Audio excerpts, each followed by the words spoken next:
Now, before I go into exactly what is the reading and how a person would interpret that and where you work in with that, I do want to go in a little bit to the background of the Aristotle, because you said it was an odyssey to create. And it was, something of a journey for you. So take us through that journey and story of actually creating this, because I know a little bit about spectrometry and how other companies utilize that within ingredient analysis and everything like that. But utilizing that within something so finite but so specific, that must have been a challenge.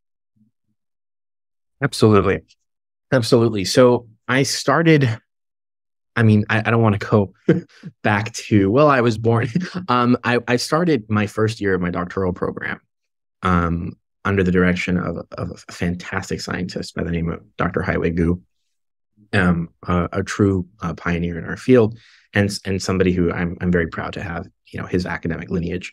And we started with, basic investigations of metabolomics. And so we have two arms in our lab, really, in all metabolomics laboratories. You have a method development arm where they're focused on creating assays. They're focused on creating panels, new detection methods, new methodologies to use various parameters of the machine to detect certain classes of metabolites. And we have the application arm, whereby we were using our developed methods to develop assays for cancers, neurodegenerative diseases. And so my first paper was on breast cancer detection using liquid chromatography tandem mass spectrometry, so using MS2 spectra, essentially. And we found numerous biomarkers. We found numerous pathways that we had confirmed via Ingenuity pathway analysis, Metaboloanalyst software tools, as well as doing even our own factor analyses. And what I realized very quickly, and in my first study, was that a lot of the biomarkers that I'd found had already been found. And I had some new ones, and I had some differences in maybe directional change of the metabolite, or maybe very small differences in the effect sizes that we saw between the groups. But by and large, the metabolites and the pathways that were inferred had already been found, confirmed, or at least indicated via some bioinformatic analyses. And that continued to be a theme throughout my graduate education. As I did my second paper on, I forget what it was. I think it was valley fever, coccidioidomycosis, active valley fever infection from urine and plasma profiling. And then I continued, and I found very few instances. For instance, if you do a study on valley fever and it's never been done, you are necessarily the first person to produce that. We are doing a study right now on fibrodysplasia ossificans progressiva, FOP, which is a disorder that turns basically the connective tissue ossifies it into bone, and it's very rare. 8 to 13 people are estimated to have this currently worldwide. You're going to be the first person to find a biomarker, but when you're looking at the major contributor, the usual suspects. We're going to call those guys the usual suspects: CVD, cancers, neurodegenerative disorders. Those are the usual suspects. So when you're looking at the usual suspects, the biomarkers are repeated over and over and over and over.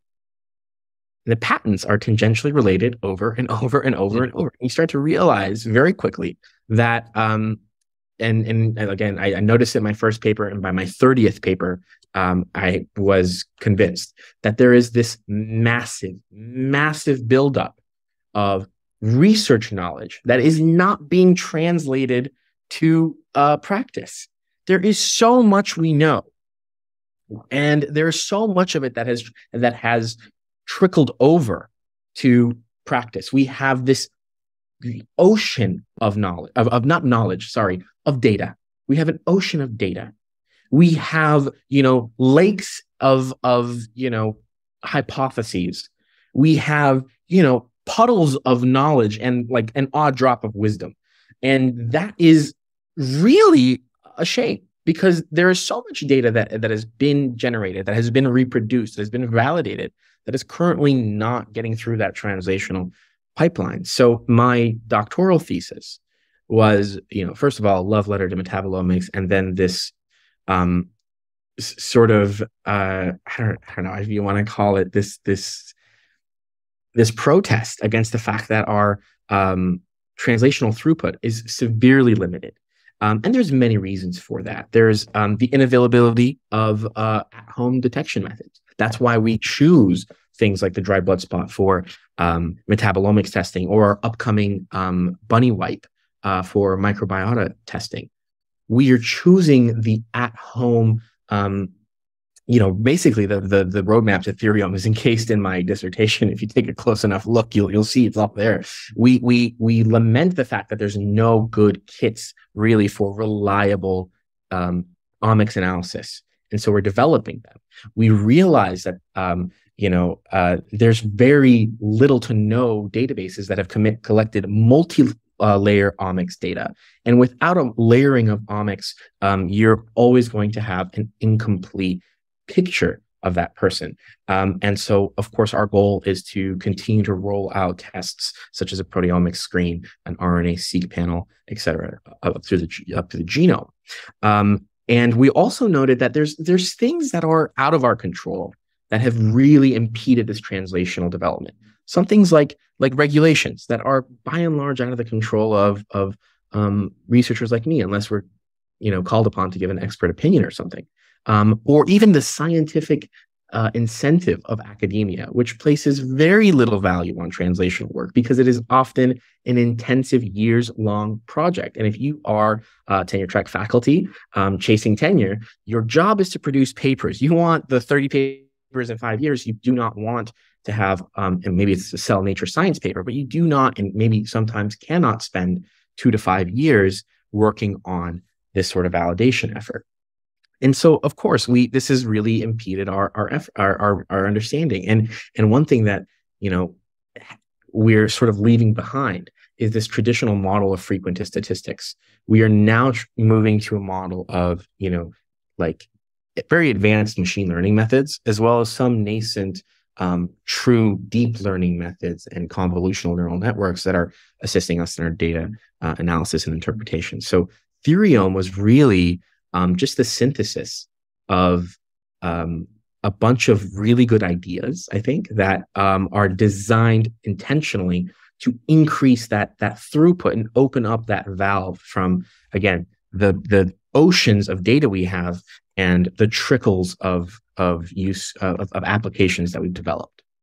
Yeah, medicine's an interesting industry like that, where you do have this ocean of data. You have, an abundance of different options, solutions, so many different things out there. And yet a reluctance in a system that continues to look at the same things over and over and just try and kind of position the microscope on the same spot in the ocean, it seems like.